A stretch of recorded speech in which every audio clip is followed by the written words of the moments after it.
ఇక అధిష్టానం తనపై నమ్మకంతో నిజామాబాద్ రూరల్ టికెట్ కేటాయించిందని అత్యధిక మెజార్టీతో గెలిచి పార్టీ నమ్మకాన్ని నిలబెట్టుకుంటామని బీజేపీ అభ్యర్థి దినేష్ కులాచారి తెలిపారు. బాజిరెడ్డి గోవర్ధన్ 9.5 ఏళ్ల అధికారంలో ఉండి నియోజకవర్గానికి చేసింది ఏం లేదని విమర్శించారు. నియోజకవర్గ అభివృద్ధిపై దమ్ముంటే చర్చకు రావాలని సవాల్ విసిరారు. ప్రజలకు బీజేపీ పట్టం కడుతున్నారని, వచ్చే ఎన్నికలో బీజేపీ జెండా ఎగరడం ఖాయమని అంటున్న దినేష్ కులాచారితో మా ప్రతినిధి Naveen face to face. BJP party 35 మందితో కూడినటువంటి 3 జాబితా విడుదల చేసింది.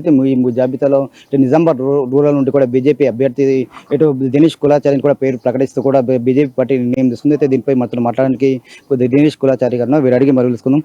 3వ జాబితాలో మీకు మీ పేరు ప్రకటిస్తూ ఇటు బీజేపీ పార్టీ నిర్ణయం తీసుకుంది. ఎలా ఫీల్ అవుతున్నారు? నరేంద్ర మోడీ గారికి, జేపీ నడ్డా గారికి, కిషన్ రెడ్డి గారికి, ఈటెల రాజేందర్ గారికి, బండి సంజయ్ గారికి, అలాగే ఈ టికెట్ వచ్చేందుకు ముఖ్య కారకుడైన నిరంతరం గత 3 సంవత్సరాల నుంచి ప్రతిరోజు కూడా నన్ను మానిటర్ చేస్తూ పార్టీని ముందుకు తీసుకెళ్తున్న మా పార్లమెంట్ సభ్యుడు ధరంపూర్ అరవింద్ గారికి, అలాగే 3 సంవత్సరాలు నాతో పాటు ప్రతి ఉద్యమంలో పాల్గొని పార్టీ పటిష్ట కృషి చేస్తున్న నా 293 బూతులలో ఉన్న పార్టీ కార్యకర్తలందరికీ కూడా, నాయకులందరికీ కూడా పేరు పేరున ధన్యవాదాలు తెలియజేసుకుంటున్నాను. రోజు కూడా ఇంటింటికి తిరుగుతున్నాం. మీ నియోజకవర్గంలో ప్రజల నుండి ఎలా ఉంది ఆదరణ, ఎలా స్పందిస్తున్నాం?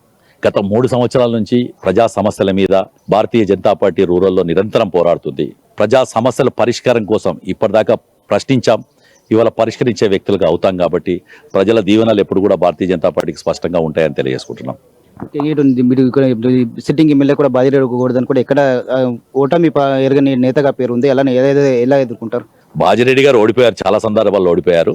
ఆయన ఇప్పటి దగ్గర ఇన్నేళ్ల జీవితంలో 4 సార్లు గెలిచారు. మిగతా సందర్భాలు ఓడిపోయారు కూడా.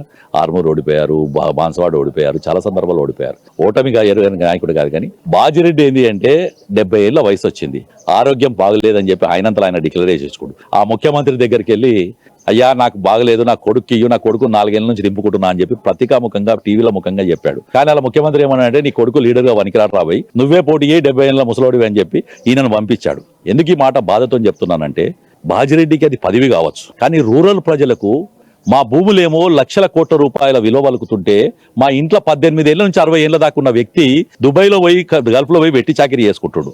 బాజిరెడ్డికి ఎమ్మెల్యే పదవి అనేది ఒక అంగు ఆర్భోటం చూసుకునేందుకు అలా కొడుకులకు ఉపాధి కోసం బాజిరెడ్డికి ఉండొచ్చు. కానీ రూరల్ ఎమ్మెల్యే అనేది ఇక్కడ NSF NCS షుగర్ ఫ్యాక్టరీ తెరిపించేందుకు ఉండాల్సింది.